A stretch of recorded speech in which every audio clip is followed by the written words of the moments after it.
família do CEA Caraí e você também que não faz parte da nossa igreja, sejam muito bem-vindos ao nosso devocional. Eu sou a Késia Marques, faço parte aqui do Centro Evangelístico, sou professora da Escola Bíblica Dominical dos Jovens, também auxilio na juventude e faço parte aqui da liderança das mídias sociais da nossa igreja. E durante essa semana a gente já foi conversando um pouco mais, explorando o tema, aquilo que a gente ouve não necessariamente é uma sentença para a nossa vida. E aqui eu queria compartilhar com você um pouco sobre o que o pastor Glauco falou durante esse culto, sobre a questão de Jesus acolher juntamente com a igreja. Então vamos lá, a gente tem o papel de Jesus Cristo na nossa vida, A gente reconhece Ele como nosso Senhor e Salvador. E Cristo, Ele nos acolhe, Ele nos perdoa, não é verdade? E isso é um processo que nós passamos e depois nós caminhamos com Cristo e, claro, com a igreja, sendo corpo de Cristo, perfeito? E aí, a partir desse momento que a gente compreende que fazemos agora parte de um corpo em que Jesus é a cabeça desse corpo, o comandante, digamos assim, a gente consegue entender que a igreja, que nós fazemos parte, que eu e você fazemos parte, ela é um ajuntamento. Ela é uma comunidade, perfeito? Tanto do corpo de Cristo, quando a gente fala de parte de um todo, quanto quando a gente vai pegar uma igreja instituição. Então, eu, por exemplo, faço parte do Centro Evangelístico, você pode fazer parte de alguma outra igreja, mas nós fazemos parte de um mesmo corpo, que é o corpo de Cristo, a igreja de Cristo. E aí, qual seria então a nossa função como igreja? A gente tem aqui uma função, da mesma forma como Cristo fez, de nós fazermos igual, até porque, cristão é ser semelhante a Cristo. Então, a igreja vai fazer aquilo que Cristo fez. Se Cristo foi acolhedor, a igreja também será acolhedora. Então, o nosso papel é ser acolhedor com o próximo, é estarmos justamente atentos às dificuldades do outro, às necessidades do outro e não excluí-los, colocá-los da porta para fora, como se houvessem questões que não coubessem à Igreja de Cristo falar. Eu gostei que o pastor Glauco ele também trouxe uma referência legal, que é sobre o autismo. Então, ele tem um filho autista, eu tenho um sobrinho que é autista. E quando a gente passa isso na pele, a gente consegue entender um pouco melhor. Mas vou destrinchar aqui para vocês poderem compreender também. Aqui na igreja, a gente tem o nosso grupo, que seria o Say Kids Inclusão. Então, a gente tem a inclusão de crianças com autismo dentro das atividades que a gente tem do nosso Say Kids, do nosso departamento infantil. E assim, pra gente que tem uma criança autista, é muito complicado porque às vezes as palavras, elas ferem muito as pessoas. E para uma pessoa autista, isso pode ferir ainda mais, Então, há um entendimento às vezes de literalidade das palavras. Então, quando a gente fala, nossa, pisei o pé na jaca, a gente entende que estamos falando que, nossa, comemos muito, extrapolamos ou algo do tipo. Já a pessoa com autismo pode entender como pisou o pé na jaca, literalidade, literalmente. Sendo que, às vezes, isso pode ser um empecilho para essas pessoas, porque os outros não entendem a forma como esta pessoa está vendo o mundo. E faz parte da nossa dinâmica como igreja sermos acolhedores com eles.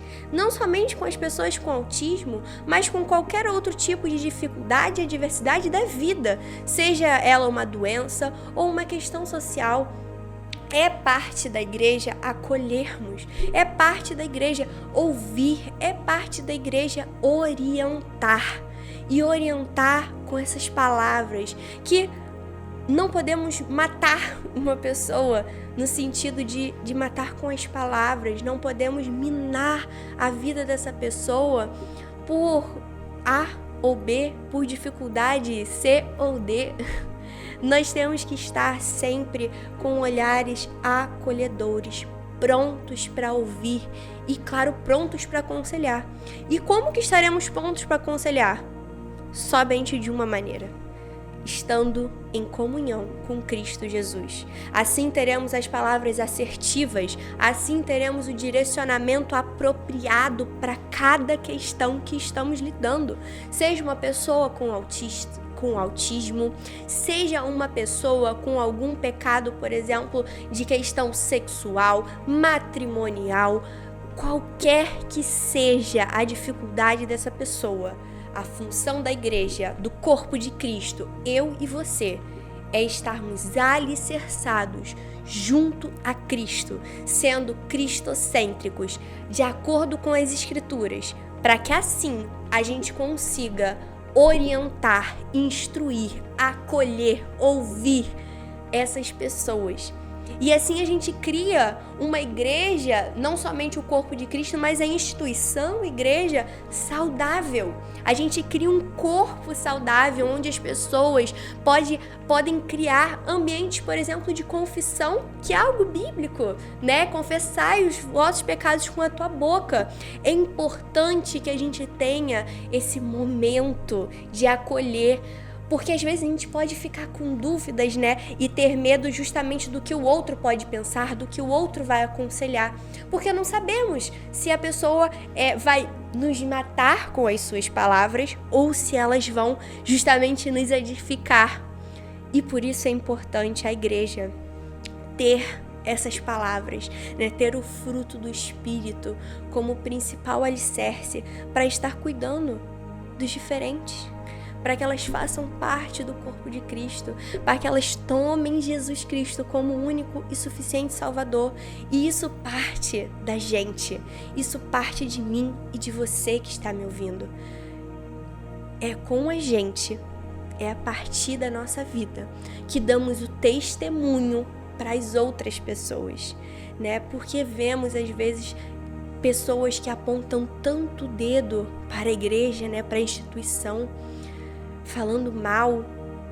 Temos que olhar o nosso testemunho, temos que ver como lidamos com assuntos, como falamos sobre ele. Temos que ser sábios da sabedoria que provém de Cristo, para que a gente seja testemunhas vivas do amor de Cristo em nossas vidas, para que tenhamos, como eu disse, assertividade, para que tenhamos ouvidos atentos, para que tenhamos palavras sábias e direcionadas de Cristo para a vida não somente nossa, mas do nosso próximo.